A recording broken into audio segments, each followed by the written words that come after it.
welcome back to the garage. Wow, we haven't seen this thing in a minute, have we? This thing is so out of date at this point, it's almost not worth updating, but we'll go through the motions. Steering box, rebuilt. Transfer case, rebuilt. Oil change, oil filter, oil lines. Those are kind of done. They're drained, and the new oil is sitting right there.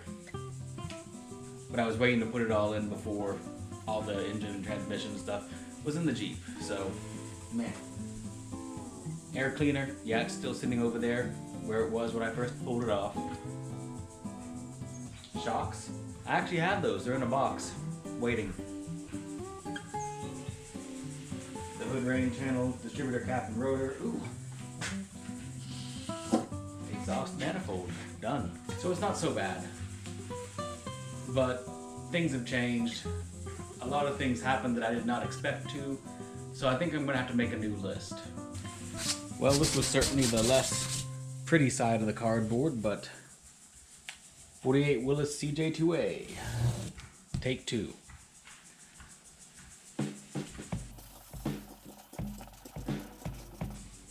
Reinstall steering box. Self-explanatory.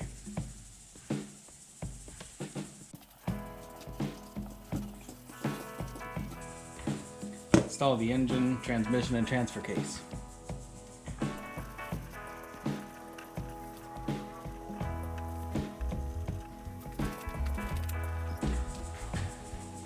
Install all gauges. Now technically they are all installed. The fuel gauge might actually work. I never put enough fuel in it to really test that. The ammeter is already hooked up, so it's probably just fine, but I want to add a voltmeter because it's been converted over to an alternator, so we want to go off the volts versus the amps. I got to make sure that I get that oil gauge installed correctly because I know it runs off oil pressure and there's air in the line because I had to unhook it and there's all kinds of stuff going on, so I don't know how to work all that, but I get to figure that out. Speedometer, it's in mostly, it's not tightened down, but I have to run the new speedometer cable because the old one was broken since probably the 80s, maybe the 70s.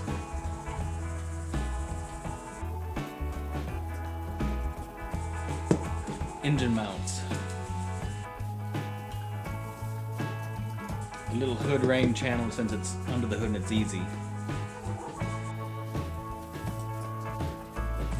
I can't seem to escape the e-brake.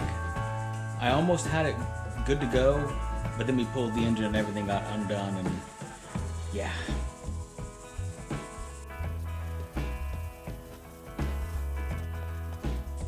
The final brake major adjustment. They're in there. Actually, need to bleed them again because I found a leak that I missed. I was just over there and I pressed on the pedal and I got a good puddle coming out of the front, that little T on the front axle, so oops.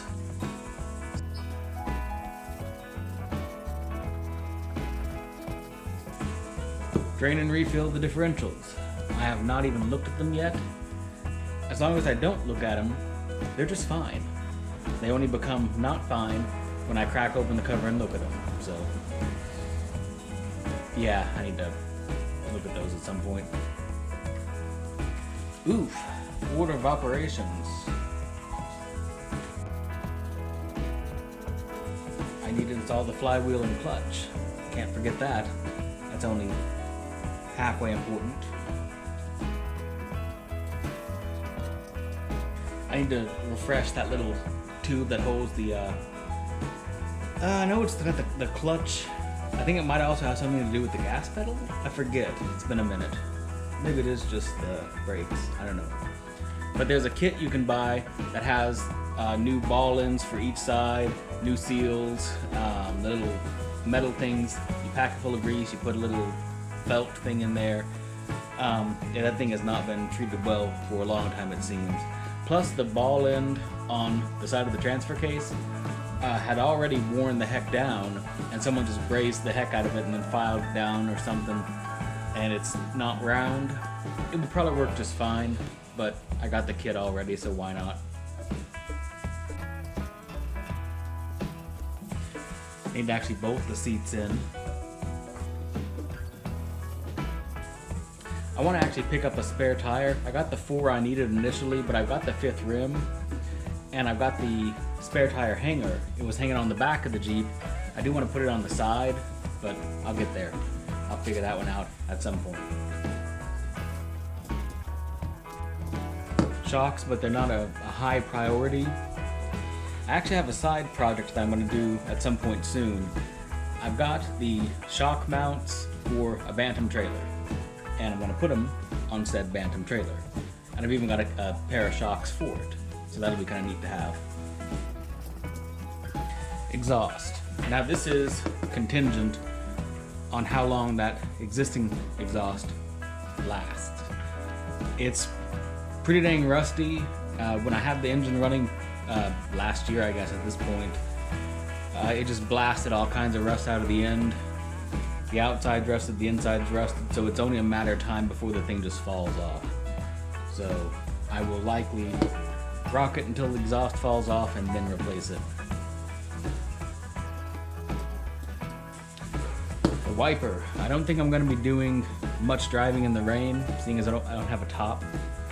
But I'd like to at least have the thing functional. It's there, it's the electric one. I do have the vacuum one. It was just in a bag under some dirt in the back of it, but I've got the vacuum one. But it needs a rebuild, I'm pretty sure. So, options and stuff for future videos. Oh, there's so many little things that are coming up. Need to fix the horn again. Well, I will add to this list as more things come up. This was kind of refocusing to figure out what I got left.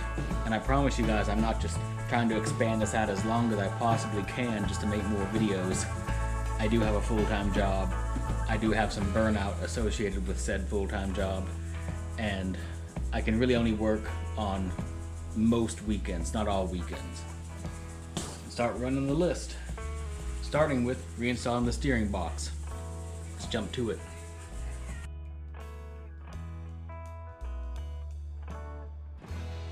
Let's see if I can reinstall this thing without destroying the paint.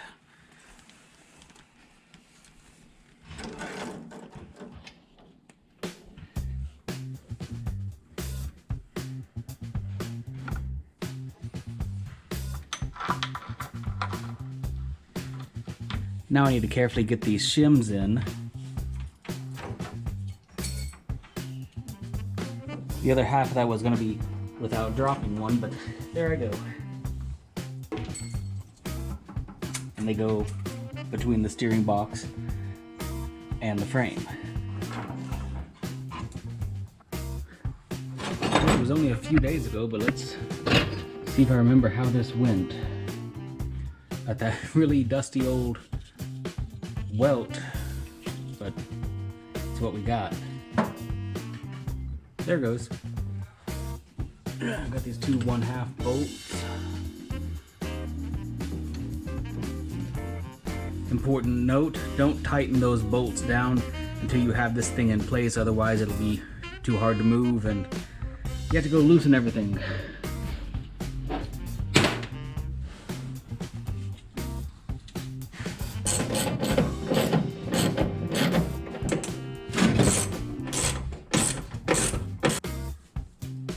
Alright, now let's go tighten up the front 3 bolts.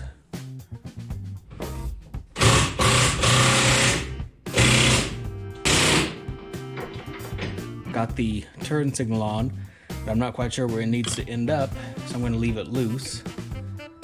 Now I believe the steering box is actually on straight right now, based on where I last had it. So this, yeah, that should be good.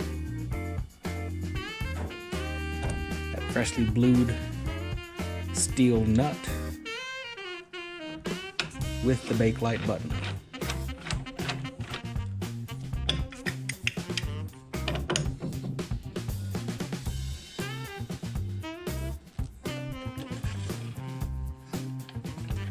This will need to come way up. Got that cover back on, minus the dampening material, I guess. there's not much left there, so I'll add that to the list someday.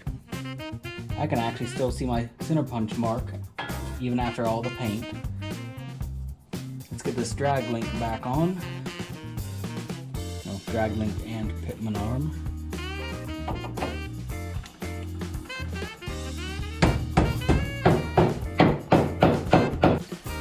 These were among the weirdest parts of this entire process. This is a lock washer, and it's knurled. Why would you have knurling on a lock washer? And this nut has a copper hue to it. On the threads on the outside, it's steel, but it's also coppery, and that's just weird. Be nice if I had a 6-point socket in this size. That'll need to be tightened to spec later. But for now, it certainly isn't going anywhere. As they say, hindsight is 20/20. Right there is all my play. The bell crank moves, the wheels do not. All this because of incorrect parts. They'll probably work for the short term, but I think long term I'm going to find the proper pieces and get it working. Well, I guess since the Bluetooth engine mounts are just in the way and falling apart, let's knock them out real quick. It doesn't take much.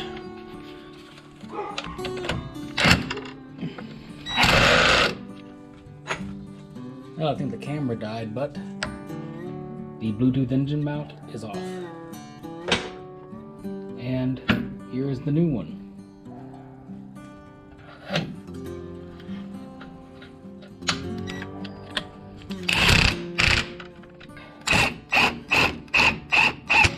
One down, one to go.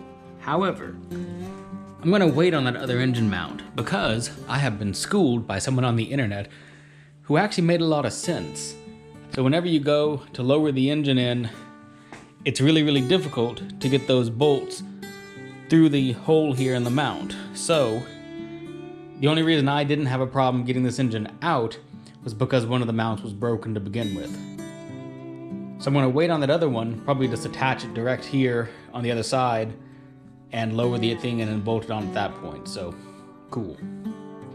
Instead, we're gonna look at this tube here. Now, I've seen a few videos. I'm actually kind of glad I looked at this thing because, yeah, that's been repaired just a little bit. Oof. So we're gonna degrease this thing and refresh it as best we can. It's a little bit on the rough side.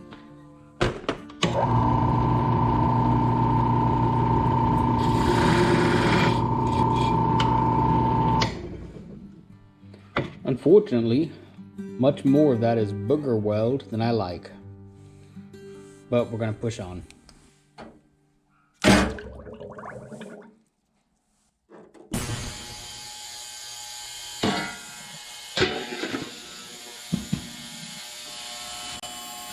While that thing's buzzing away, here's a side note on throwout bearings. Now, I didn't really understand that these were two pieces, so I ended up ordering a new one, but I'm glad I did because I see that same Shade Tree Mechanic stuff where someone brazed on some material where these were just worn the heck down. So, yeah. I went ahead and just used the vise to press the new bearing onto the new one of these, which, I mean, just, geez. And I'll be happily using this one. While we continue to wait on that clutch control tube, this is what I was talking about. Joe's Motor Pool. These guys have made some awesome parts here. They're kind of made more for the World War II Jeeps. You can see the things are F-script, but it's a very, very good reproduction kit, and it's still applicable for the CJ2As, probably even the 3As. So this is what I'll be using. Clutch control tube came out okay. The cleaner side was getting a bunch of leakage from the transfer case. I'm really glad I did this though, because we only have one spring and one of the little retainer things. The felt is gone. This is the knob I was telling you about that has been brazed on, and apparently it was pretty badly worn, so they just brazed something on it and then filed it down. And that wasn't a great thing, unfortunately. From the Joe's Motor Pool kit, this is what that thing was supposed to look like. And because it didn't look like this, the ends have been destroyed on both sides. They're just not round anymore. So we're gonna ignore that for now, and I'm gonna refresh this guy. But I'm gonna use these and eventually probably replace that tube anyways. In hindsight, I may be incorrect. Looks like it only comes with one spring. And I had that one. I'll replace it anyway, but I'm gonna be here a minute. One eternity later.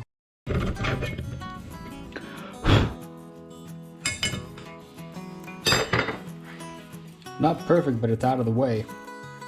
With the inside degreased, the wear is far more apparent. This is just a solid tube, but you see that big lip there where all that material is missing? Yeah, that's on the transfer case side. Other side's not so terribly bad, but there is still quite a bit of wear. Getting a little bit low on media, but let's see if that'll clean up.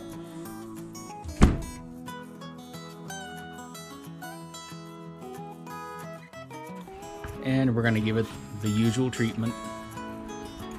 And instead of black, I still have some of that aluminum paint left over, so I thought I'd go ahead and change the color from rust to shine, because why not?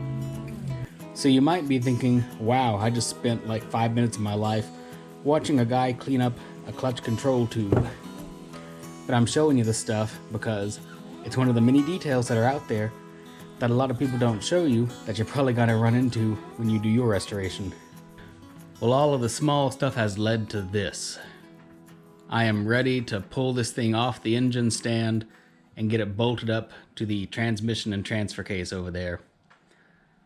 Also, I have to get the clutch done, and that requires it to be off the stand, so that's where we are.